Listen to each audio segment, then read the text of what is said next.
En France aussi, la communauté ukrainienne a commémoré cet anniversaire. Oui, cérémonie religieuse à Paris, dans l'église ukrainienne, rassemblement à Lille, sur le pont de Kharkiv, ville avec laquelle la cité nordiste est jumelée. À Strasbourg également, plusieurs centaines de personnes se sont retrouvées en fin d'après-midi près de la cathédrale. Mélina Fachin. Malgré la pluie, environ 400 personnes, des Ukrainiens pour la plupart, ont entonné l'hymne de leur pays en guerre.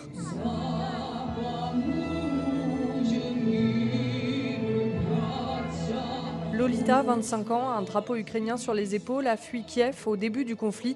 Elle se souvient de ce 24 février 2022. C'est très difficile au niveau psychologique, même au niveau physique, parce que tu ressens tout ce que tu ressentais quand, par exemple, quand je me suis réveillée à cause des explosions.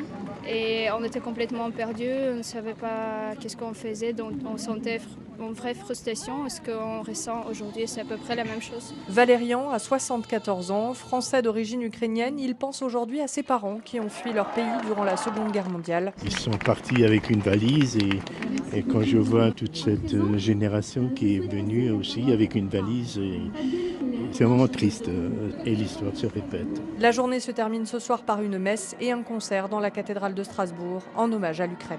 Mélina Fachin à Strasbourg pour Europe 1.